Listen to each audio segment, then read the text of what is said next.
Hello everyone, UtakataJ6 back once again and detailing the changes in the most recent version of MediateCraft. This would be version 1.10. The most visible change in this release has been the addition of a new crop, cotton.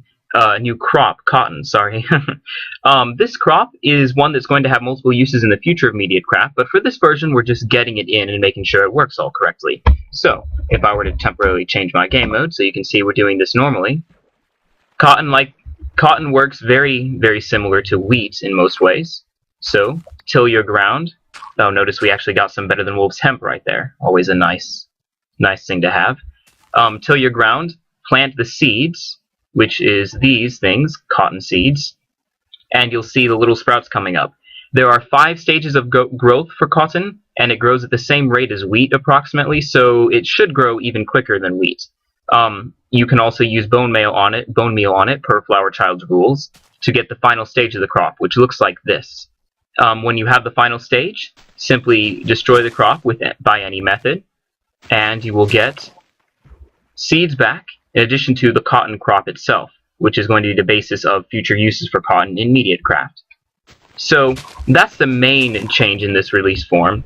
However, the question it raises is, of course, how on earth does one get the cotton crop? And I went with a bit of an unorthodox method for this. There are actually 2 ways.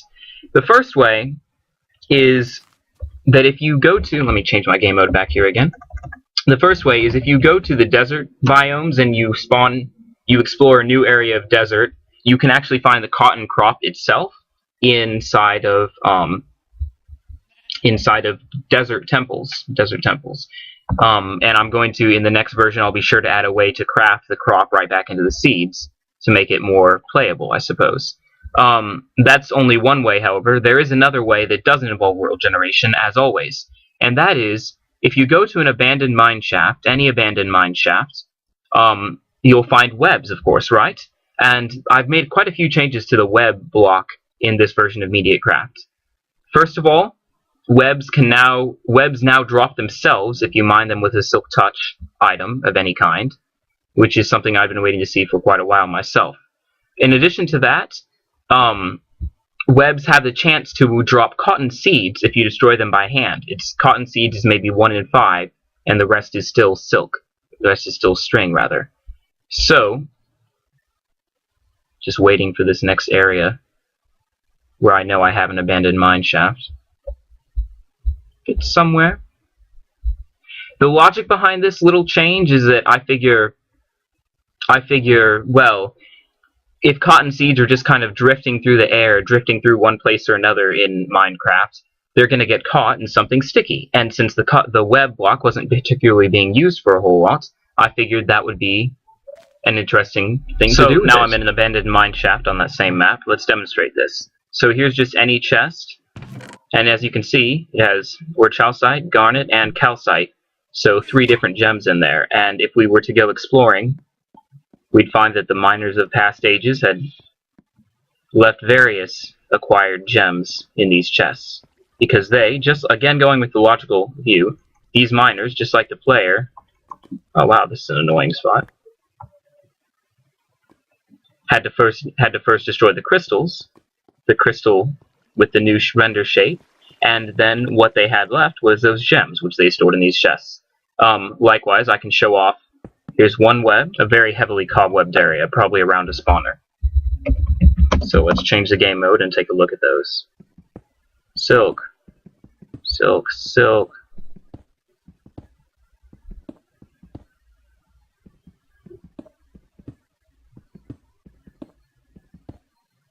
There was a cotton seed. So it's approximately 1 in 5, although I wasn't particularly lucky looking this time around. But basically, just find a spider spawner room on any map, generated already or not, and start destroying. And that'll get you your cotton seeds. Another small change to note is that I've added compasses as a possible item which can spawn in chests in dungeons. This is because previously we'd changed the compass recipe and made it temporarily unavailable within the main game of MediateCraft. There are only 3 other changes that I would like to actually go through. So, one of them is, again, as we're talking about ways to get each of the different gems, we may remember the Feldspar item, Feldspar clay, which comes from one of the world generation, one of the rock cycle blocks. Also, kaolin clay is going to be eventual drop from shale, as I mentioned, the missing rock cycle block.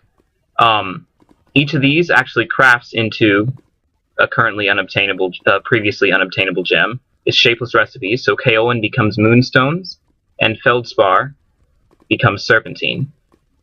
Which basically, and also the gem heliotrope, which crafts into bloodstone, can be found in jungle temples now. So that gets us up to being able to obtain essentially all of the gems that you can see here. See if I can find my heliotropes here. This is also another sprite that might bear reworking, but we'll see about that. And craft 9 of them, and you have the block bloodstone, which is actually a very common building material. You'll see this a lot in like airports and things. So I might need to make it a little bit easier to get a hold of. Maybe put the actual block in the jungle temples. We'll see. At any rate, that's essentially all the changes in version 1.1. The only other thing I can think of is a little surprise in newly generated desert wells, but I'll let you all find that one for yourselves, if you have the patience for it. Thanks for watching.